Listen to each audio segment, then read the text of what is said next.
Nantikan next episode Semayan Zahari Wahab.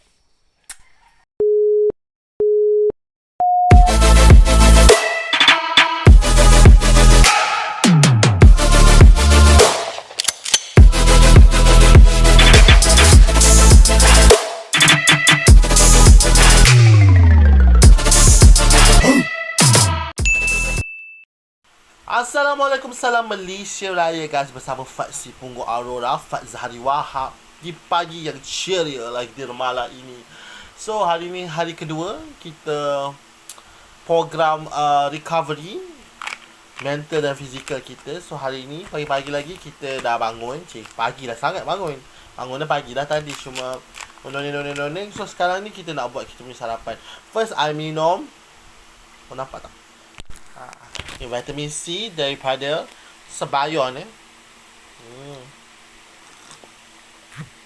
Tunjuk je, bukan nak promo apa pun. Just tengok apa yang I makan.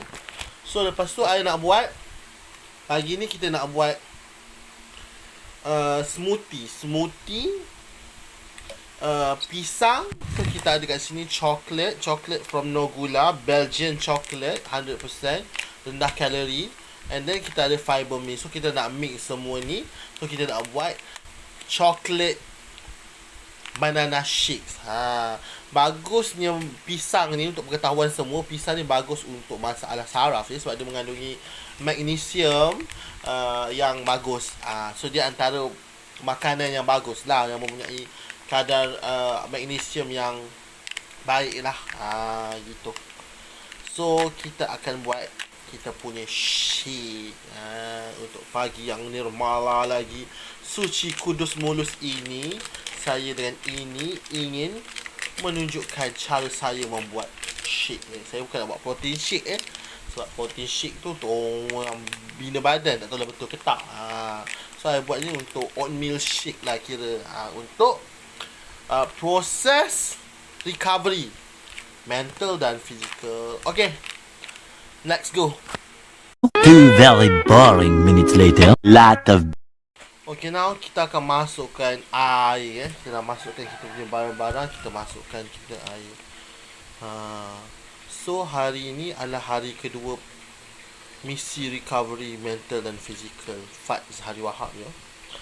So Fat rasa tak tahu lagi hari nak buat apa. Kita ada pelbagai perancangan dalam minda. So kita akan sedaya upaya cuba untuk menyelesaikan dan melangsaikannya lah dalam pada hari inilah. Jadinya untuk pagi ni rasanya kita akan pergi meneruskan upacara ataupun aktiviti semayan Timun Jepun kepada peminat-peminat Timun Jepun. Saksikan kita nak buat penanaman anak benih Timun Jepun, dan juga hari ni kita nak tanam Amaranth Red. Tadi pagi kita dah siram pokok, tapi nampak macam pokok kat belakang tu musuh utama aku ayam lah. Ayam dah telah membuat onar dengan mencari-cari segala ulam raja yang telah aku semai semalam. Sebab nampak gaya dan keadaan rupa bentuk dia sangat tragis lah. Dah nampak bertobek-tobek lah, kena cakar dia ayam. Jadinya risau kadang-kadang. Risau je kadang-kadang, risau ayam jiran jadi rendang. Ayam jiran tetangga, arwah di petang hari risau. Ayam jiran sebenarnya tak tahulah, dia macam jiran bela ayam zaman 1990-an. Jadinya ada yang terbiar dan lari daripada rumah. Biasalah tahun 90-an ramai yang lari daripada rumah. So maknanya lepas kejadian itu, maka membiaknya kata gerombolan ayam sundal ni membuat onar di sekitar kawasan rumah. Yang belum mati lah, yang kena hawak, yang kena apa benda semua tu banyak lah. Tapi sakit baki syaitan yang masih timbul di muka bumi ni telah menghasut ayam-ayam ni supaya menjahanam dan menguji kesabaran lah. So ayam yang ada ni takut nanti jadi kulai ataupun jadi masalah mak cili api. Sedap je makan begitu saja. Risau kadang-kadang. Tak apalah, kita guna taklah orang risau kadang-kadang kan. So hari ni kita hancurkan ayam-ayam yang ada. Tiba. So kita nak pergi blend kita punya shake. Shake it. Gitu, shake it. So kita tengoklah lepas ni apa yang terjadi. Okay guys, salam Malaysia Raya. Much later. Hai guys, setelah di blender, inilah hasilnya. Gitu. Kita menggunakan barang-barang yang premium Pisang pun kita ambil belakang rumah Kalau tak premium lagi tak tahulah. Pisang pun kita ambil sendiri punya, bukan jiran punya. Kalau ambil jiran punya minta kebenaran ya. Kita makan sushi yang mulus sahaja. Yang dia kata apa? Diyakini halalan thayyiban. Tadi dah blend, tadi malah nak tunjuk blender daif sangat dah bentuknya. So kita nak minum je lah. Abaikan lambang-lambang yang ada, kerana kita bukanlah duta produk mana-mana produk. Kita hanya bertujuan untuk berusaha untuk misi recovery badan physical dan mental. Jemput bismillah. Sedap. Nikmat apa yang kau dustakan lagi. Begitu nikmat. Bila dia mencecah dekat kau punya laring dan faring tu, gitu bahasa saintifik. Cecah nak tekak kau tu, dia punya rahsia Allah syahadu. Dia lepas tu blend pula dengan air sejuk air sejuk peti tu. Ya Allah, nikmat. Dan ini adalah sarapan fat berbagi. Tengah hari tak tahu lagi nak makan apa. Makan hati dah biasa, dengan perangai orang keliling, dengan perangai kata-kata orang yang tak sudah penat melayan. So gitulah kehidupan harian kita. Sedap. Tak tahulah tahan sampai pukul apa ni. Pukul apa dah? Kat pukul 10 dah.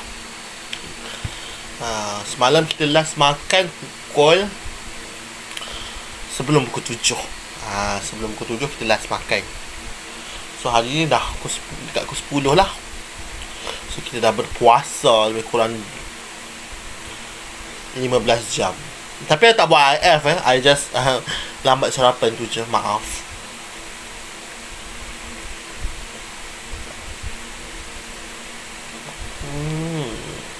Nikmat. So nikmat kehidupan ni, kalau kita amati dan kita rasai. Tapi kalau kita perhalusi, banyak ketidakadilan. Tapi hidup ni memang tidak adil. Jadi untuk mengadili diri sendiri, mengadilkan diri sendiri, maknanya kita kena cari keadilan bagi diri kita.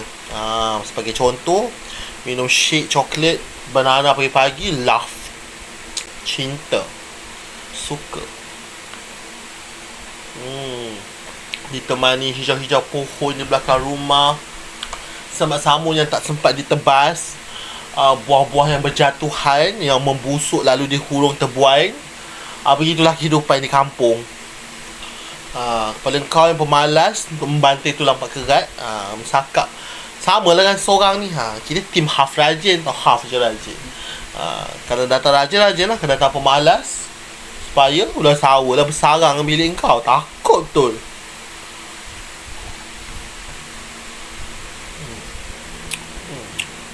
Actually apa yang tergendak-mendak tu adalah melihat keberadaan makhluk muka bumi Tuhan ni, yang mana ianya merupakan ayam lah, yang sehingga ke hari ini menjadi musuh tradisi di sekitar rumah, dalam orang kata apa, mencetuskan perang baling-baling slipper. Dek kerana tanpa semena-mena datang satu orang kata apa, serakah dalam menghancurkan tanaman tumbuhan orang. Tak tahulah kenapa. Kalau rumah aku je mesti dia ada. Kalau rumah lain tak nak pula dia bercakap-cakap. Dah buat perjanjian ke? Dah ni sign dah mencerai ikatan, gencatan senjata di rumah-rumah jiran. Hanya rumah aku je boleh lancarkan serangan. Risau kadang-kadang ayam ni. Love. Sekejap lagi nak pergi sana, nak pergi sini. Kau tu pun sihat sangat. Boleh lah untuk meneruskan kelangsungan hidup.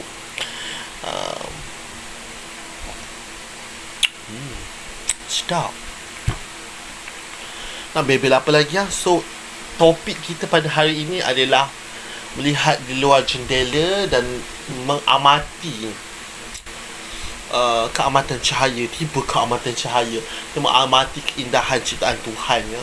Di mana bila kita melihat tumbuh-tumbuhan serta orang kata apa, pokok-pokok yang menjalar, pokok-pokok yang memanjat-manjat, kita mendapat melihat kebesaran ilahi ya. Tiba-tiba lah aku menjadi pencetus ummah.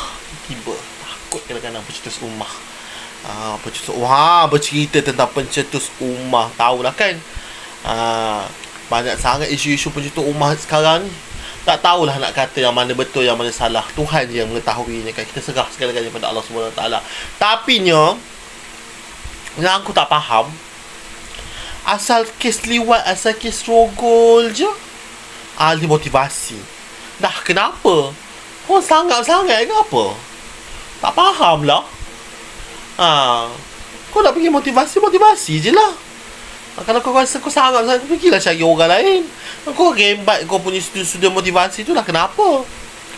Risau kadang-kadang dah tahu kalau dah buat sesuatu perkara onar pada kanak-kanak bawah umur, yang belum habis sekolah tu, yang baru-baru cicak-cicak balik, titik pun baru nak tumbuh, apa semua bagai, sibuk yang tu juga kau nak taram. Aku tak faham betul lah. Banyak lagi yang besar-besar tu. Kenapa kau sengkit sangat ke tak ada duit? Bukanlah nak menggalakkan persundalan dalam kalangan masyarakat, tapi ialah daripada kau buat benda-benda yang tak sepatutnya, baiklah kau pergi. Tak adalah baiklah, tak baik pun.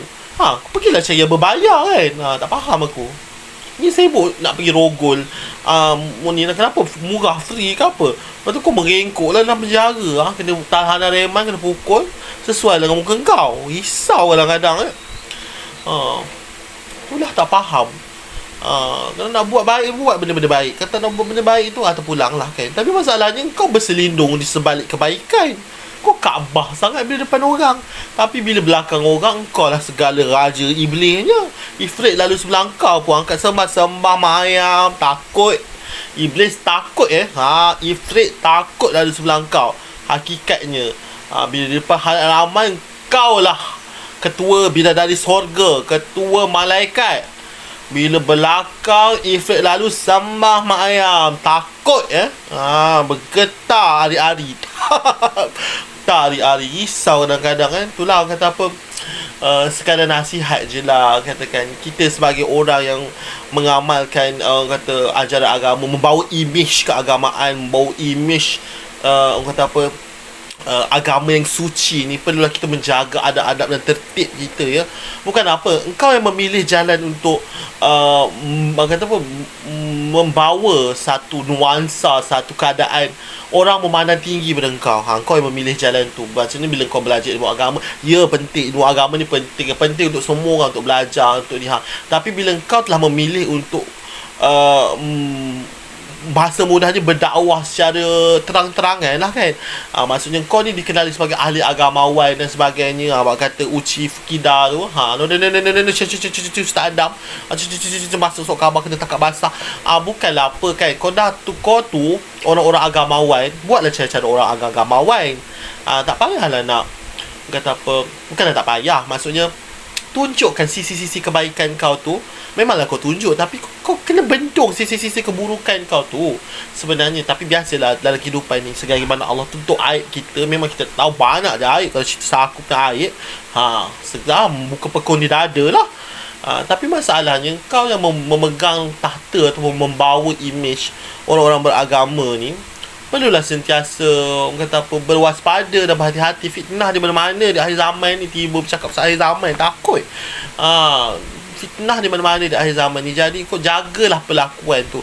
Jangan jadikan agama ni sebagai sandaran untuk kau melampiaskan segala kenafsuan kau kan. Kau tengok orang-orang agama mudah didekati, orang semua orang kata apa, rasa senang didekati. Itu yang menjadikan modal untuk kau mencemarkan. Ada ramai orang-orang agamawan di luar sana yang berusaha keras untuk mentarbiah masyarakat supaya melakukan perkara-perkara nilai murni, melakukan perkara yang diradai. Tapi ada setengah ni mengambil kesempatan dalam kesulitan. Mak kata pepatah menangguk di air yang keruh ya. Menangguk di air yang keruh. Itu betul-betul keruh. Kau tangguk segala-galanya. Udang, sotong, kerang, semua kau dapat. Orang lain yang merana rengsa. Lepas tu engkau jadi apa? Kerana nilai setitik, rosak susu sebelanga. Habis semua agamawan terpalit dengan lumpur kau. Bercakap tak ingat dunia gitu. Sudahlah kan. So jadinya kat sini nak cakap, kalau kau dah bersedia untuk mengambil jawatan sebagai agamawan ni, ataupun telah bersedia, telah berjanji dengan diri sendiri untuk orang kata apa, memilih jalan kehidupan sebagai agamawan, alhamdulillah, agamawan yang mentadbiah atau mendakwah orang secara terang-terangan. Jadi kau kena berusaha keras untuk menutup ataupun untuk membendung diri kau daripada melakukan. Ya, faham ya, semua orang ada nafsu, semua orang kadang-kadang melakukan silapan. Tapi kadang-kadang bila kau dah over sangat sampai tahap merogol kan, ataupun melakukan amang seksual, tak kisahlah siapa pun, tu maksudnya kau berkehendak dan berkeinginan rakus lah. Kalau macam kau terlanjur contohnya, kita faham lah terlanjur, manusia pun melakukan kesilapan, tak adalah menggalakkan, tapi terlanjur, ini merogol, maksudnya kau ada paksaan di situ, merogol, meliwat, melakukan segala gangguan seks secara paksa. Apa? Kau nak paksa-paksa kenapa? Kau tahulah kau ada esa dan kuasa.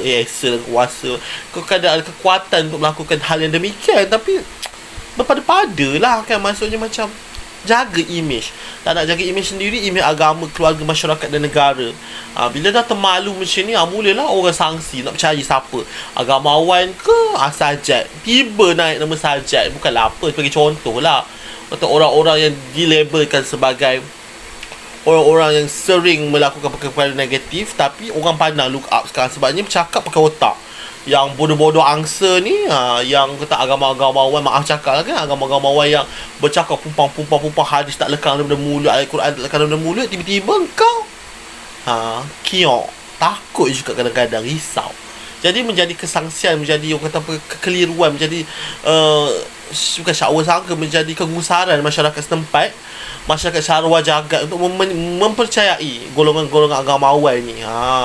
Panjang berjela dah ni. Padahal nak cerita pasal ni je, kehidupan je kan. Begitulah dia kehidupan hari ini. Rasanya kita dah boleh stop kot untuk buat kerja-kerja lain. Jadi pesanan saya kepada seluruh masyarakat, terutamanya berkenaan isu imej agama ni, kalau kau tu jenis orang yang memilih untuk berada dalam landasan agama yang zuhud dan juga kau tak apa, menampilkan imej agama lah, maksudnya kau pakai berpudah ke, kau nak pakai tudung labuh menutup segala-galanya, kesilakan dan sangat dituntut lah kan. Tapi jagalah percakapan kau, jagalah pelakuan kau, jagalah nafsu kau, jagalah pandangan kau. Kau pakai tudung labuh, pakai kepiah, pakai serban, pakai jubah, bercakap pasal agama, tak lekang zikir kat mulut, bukan tiket untuk kau melakukan dosa di sebalik itu dengan sewenang-wenangnya. Kau kena ingat, dunia ni ibarat roda. Kadang-kadang kau adalah kemuncak kehidupan lah, dan kadang-kadang kau paling di bawah tapak kaki. Kau kena sedar pada tu, berpijak di bumi yang nyata. Ubat kata orang, di mana bumi dijak, di situ langit dijunjung. Sedar diri, sedar keadaan, sedar segala-galanya. Ini juga pesanan pada diri sendiri lah. Kita nasihat-nasihat juga, kita bercakap-cakap juga, tapi orang kata apa, dah memang menjadi tanggungjawab masyarakat sejagat, terutamanya yang beragama Islam. Nabi pun dah pesan, hidup kita ni kena sentiasa berpesan-pesan, berwaspada, beringat-ingat. So kita beringat-ingat lah, selalu orang agamawan yang mengingatkan kita supaya melakukan kebaikan. Ini terbalik, kita pula mengingatkan orang agamawan supaya menjaga imej agama tu, supaya kita hidup sejahtera, sentosa, permai sentiasa, bersama-sama dalam dunia yang bakal akhir ni. Dunia bakal berakhir bila masa saja, tanpa kita mengira waktu dan keadaan. Jadi sama-samalah kita ingat mengingati. Sekian daripada Piu Faiz Hari Wahab. Okay lah, bye. Assalamualaikum, salam Malaysia Raya guys. Enjoy your day, enjoy your meal. Jangan lupa tonton, subscribe and like channel Pak Zahari Wahab. Dar.